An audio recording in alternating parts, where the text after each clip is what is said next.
4장 7절 이하를 보게 되면 이런 이야기가 나오고 있어요.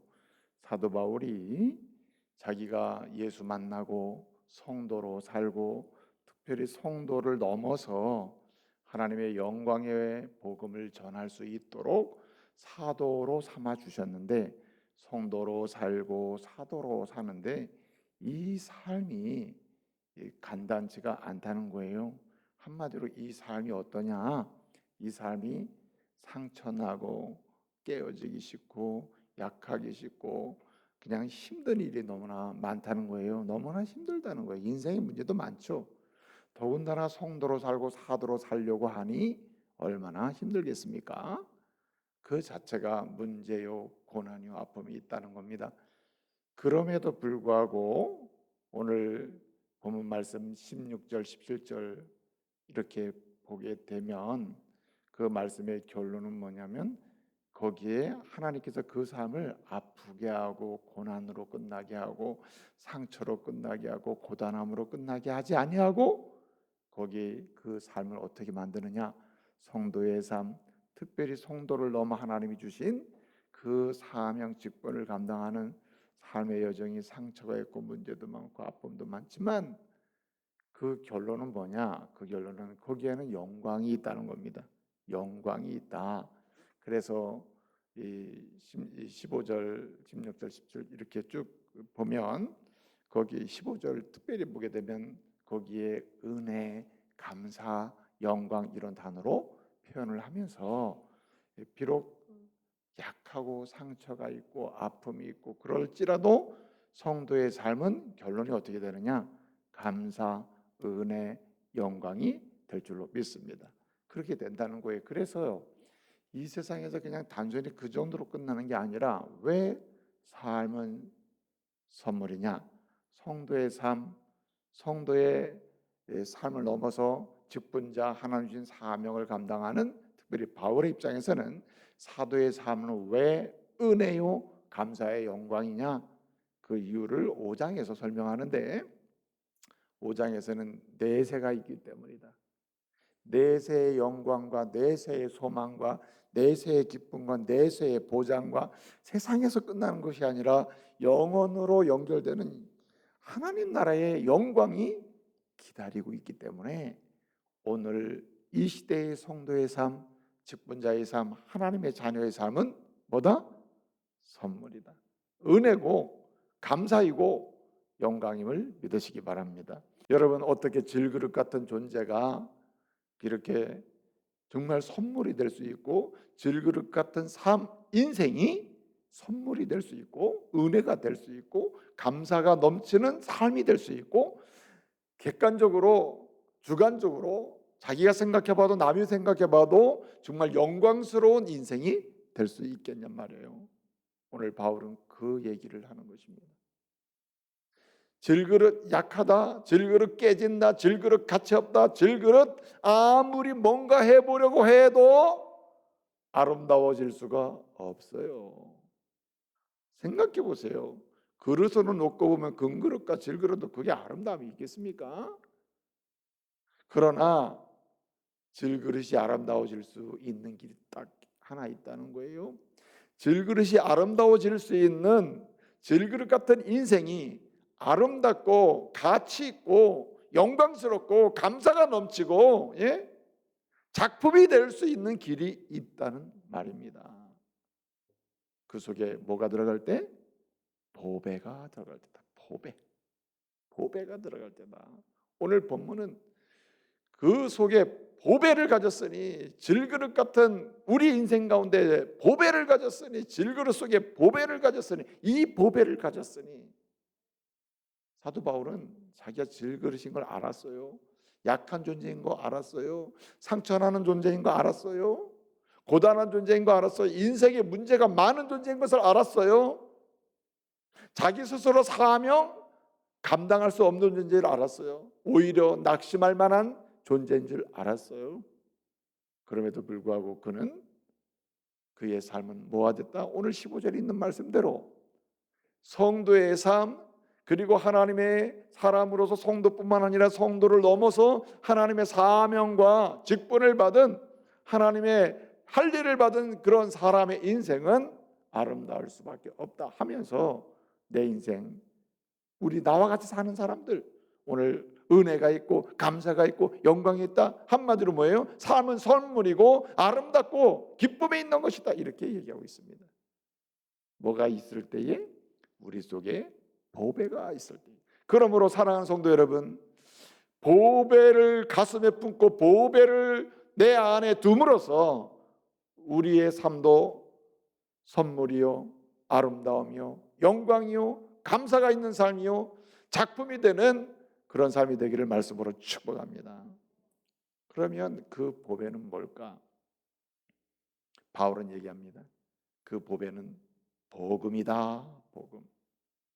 복음이 우리 안에 들어올 때, 복음이 바울 안에 들어왔을 때, 복음이 성도 안에 들어옴으로 성도가 되고, 복음이 성도 안에 있을 때에 거기에 어떤 직분을 감당하더라도 거기에 아름다움이 있고 영광이 있고, 깨어질 것처럼 보여도 깨어지지 않고, 깨어져서도 다시 원상태로 복구되고, 상처가 있어도 상처가 치료가 되고, 고단함이 있어도 고단함을 넘어서 거기에 영광의 꽃이 핀다는 거예요.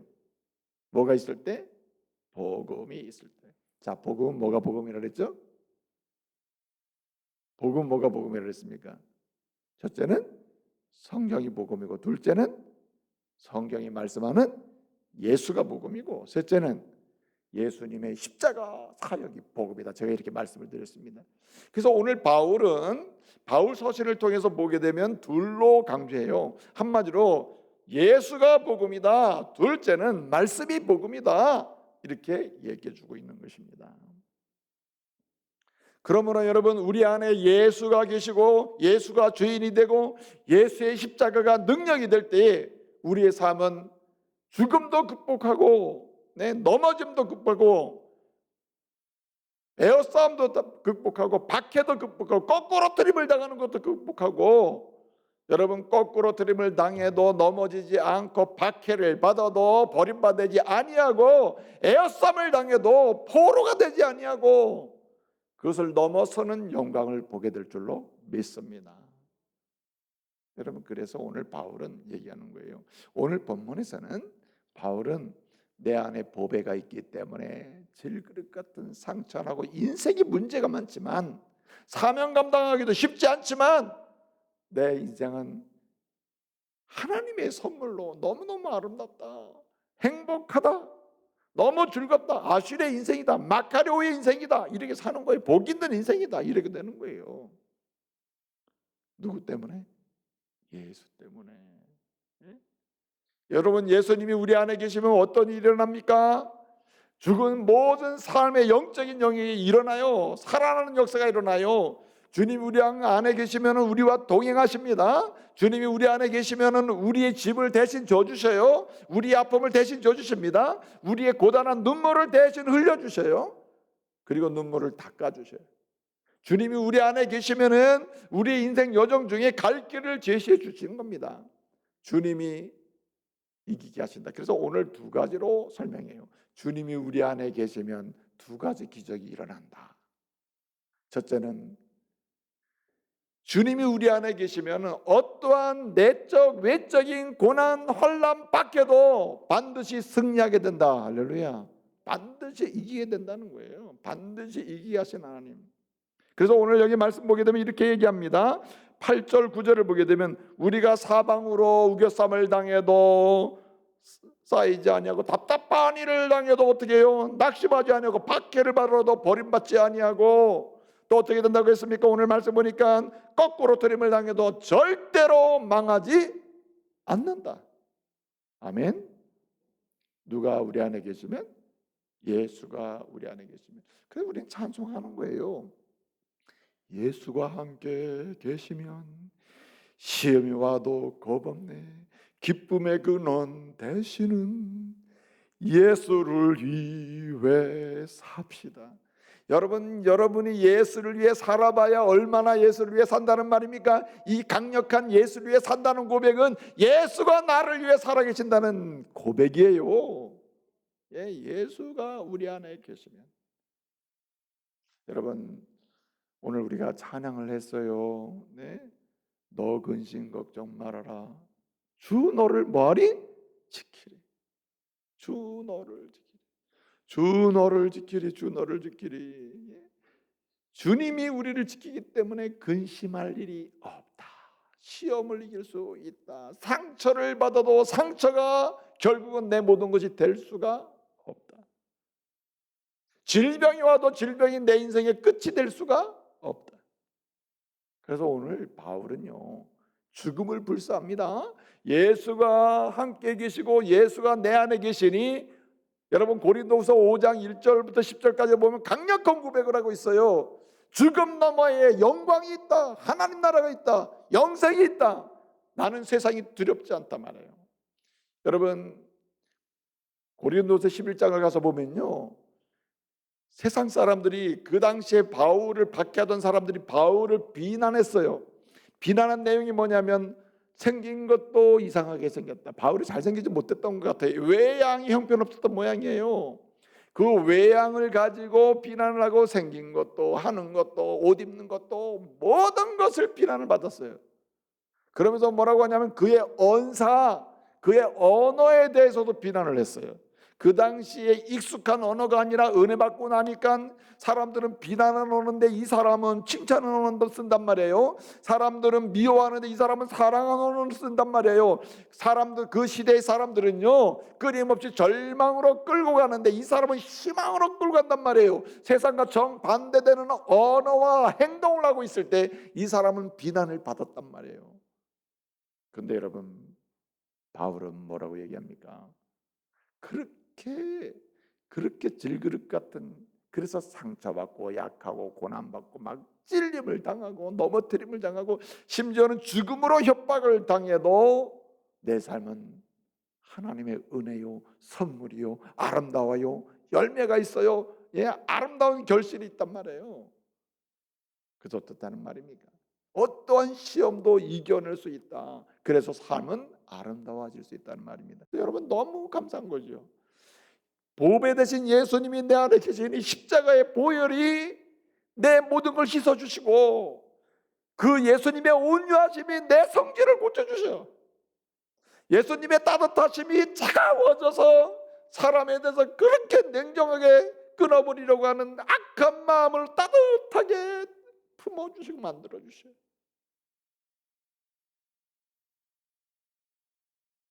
여러분 예수 없는 세상은요 그 자체가 어둠이에요. 그래서 오늘 바울은 이렇게 얘기하는 거예요. 예수님은 빛이다. 예수님 없을 때 내 마음은 아무리 환한 곳을 찾아보려고 해도 환한 구석이 없어요. 타인을 향한 환한 구석도 없고 내 자신을 향한 긍정성도 없어요. 가족을 향한 긍정성도 없어요. 밝음이 보이질 않아.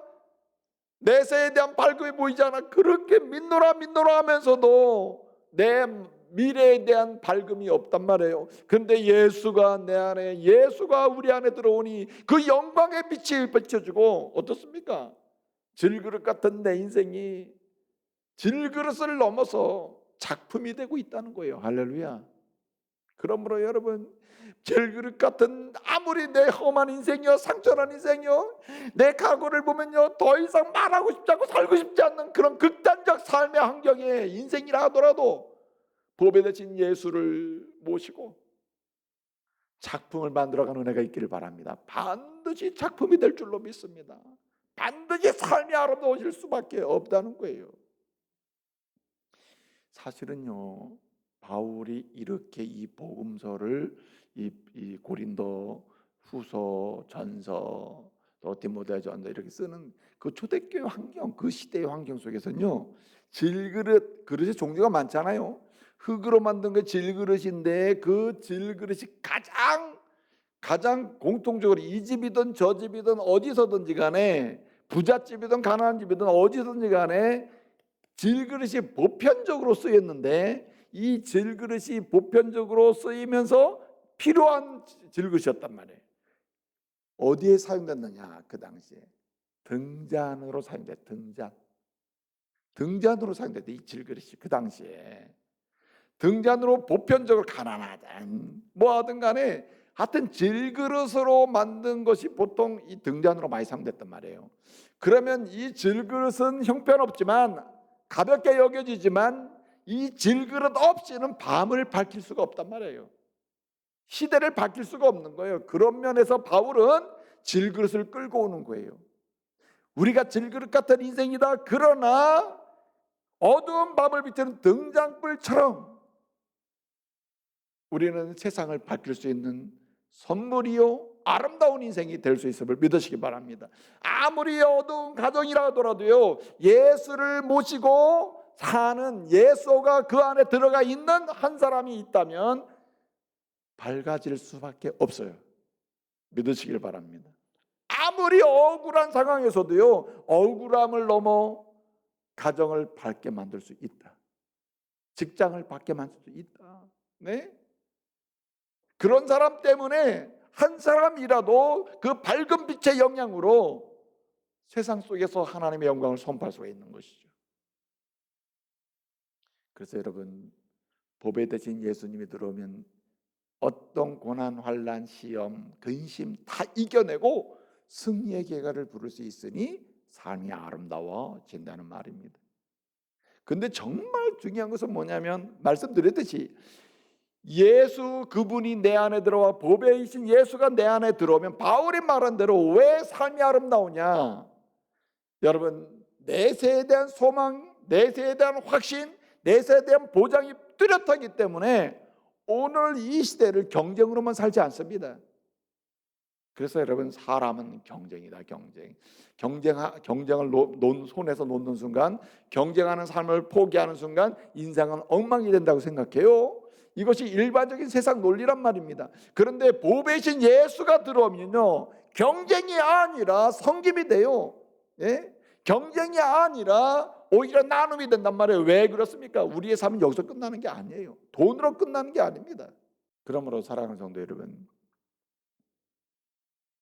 예수, 보배이신 예수, 그 이름 예수, 평생 그 이름 예수 부르면서 그 예수님을 주인으로 모시면서 살아가는 은혜가 있기를 말씀으로 축복합니다. 또 한 가지, 바울은 보배를 얘기했어요. 보배. 예? 보배 때문에 질그릇 갖고 상처는 내 인생이 아름다워지고 작품이 된다, 영광스럽다, 행복하다, 이렇게 이제 아시레 너무너무 행복하다, 마카로이 난 행복하고 복 있는 사람이다, 이렇게 이제 얘기하는 거예요. 얘기하는데 보배 때문이다.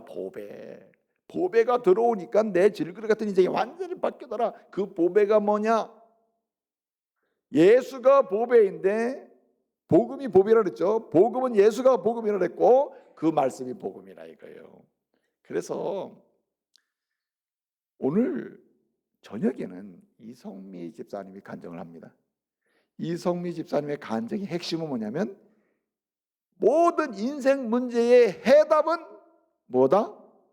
말씀이다 이거예요. 말씀. 성경이 해답이다. 성경이 내 인생 모든 문제의 해답이다. 그 경험과 체험을 간증할 거예요. 여러분, 이사야 4장 8절 말씀에 보면 이런 말씀이 있습니다. 푸른 마르고 꽃은 시드나 우리 하나님의 말씀은 영원히 뭐하리라? 없어지리라? 서리라. 저는요, 이사야의 고백이 참 고마워요. 이사야는 하나님의 말씀이 영원히 서리 이렇게도 하지 않았어요. 나의 하나님의 말씀이 영원히 이러지도 않았어요. 뭐라고요? 우리 하나님의 말씀은 영원히 서리라. 그러니 여러분, 이사야가 고백했던 그 말씀의 보배가 여러분의 보배도 될 수 있고 나의 보배도 될 수 있고, 그리고 하나님의 자녀들의 모두의 보배가 됨을 믿으시기 바랍니다. 바울은 그 얘기하는 거예요. 그래서 이 보배라고, 이 복음이 보배인데 복음의 또 다른 예수가 보배고 예수의 십자가 보배인데 그분의 말씀이 보배다. 성경이 보배다. 이 사실을 디모데 전후서에서 얘기해 주는 겁니다. 디모데후서 3장 16절 17절을 보게 되면 모든 성경은 하나님의 감동으로 된 것이니, 하나님의 감동으로 된 것으로 어떻게 나라의 교훈과 책망과 바르게 함과 의로 교육하게 뭐하다? 유익하다. 여기 유익하다고 하는 말은 유익할 수 있다? 아니고 100% 유익하다는 거예요. 완전히 유익하다, 온전히 유익하다. 그래서 17절에 보게 되면 이는 하나님의 말씀으로 우리를 뭐하게 하고 온전케 하여 온전케 한다. 하나님을 섬기고 하나님의 교회가 되게 하고 하나님의 사람으로 봉사일을 하게 하는데, 그런데 뭐 어떻게 만들어요? 온전케 한다.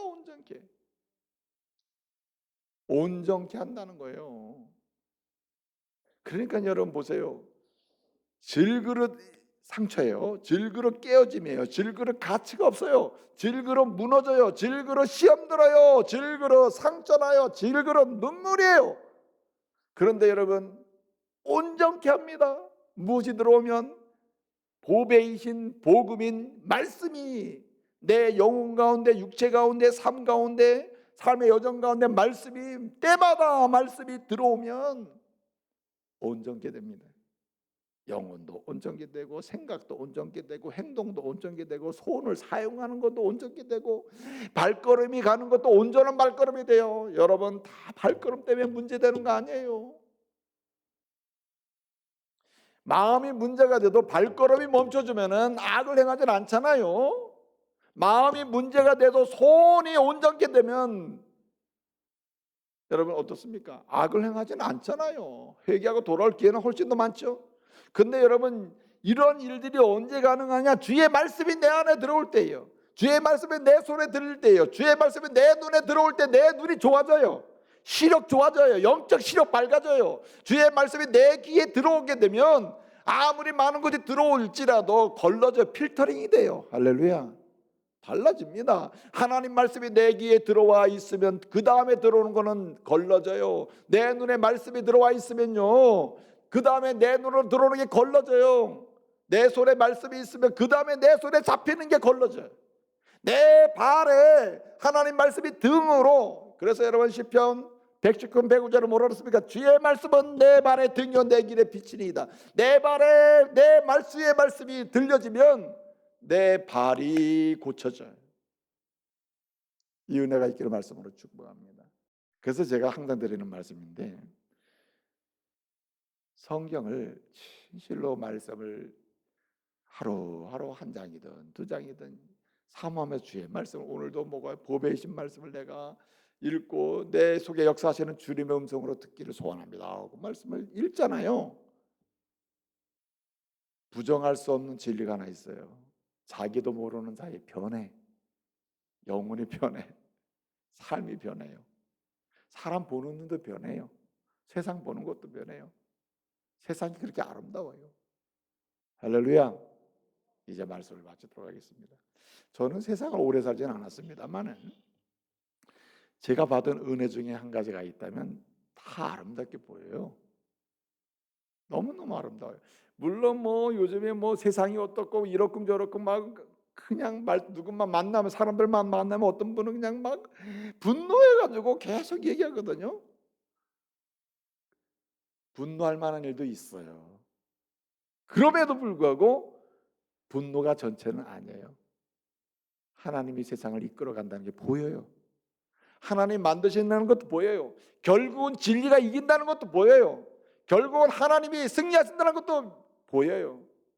그러므로 여러분, 보배 되신 예수 그리스도를 구주로 모시고, 그리고 그때마다 시마다 주시는 그 말씀을 삶의 능력으로 여기면서 주께서 약속하신 바 삶은 설문이다, 인생의 모든 해답은 성경이다, 이 체험하는 은혜 역사가 있기를 말씀으로 축복합니다.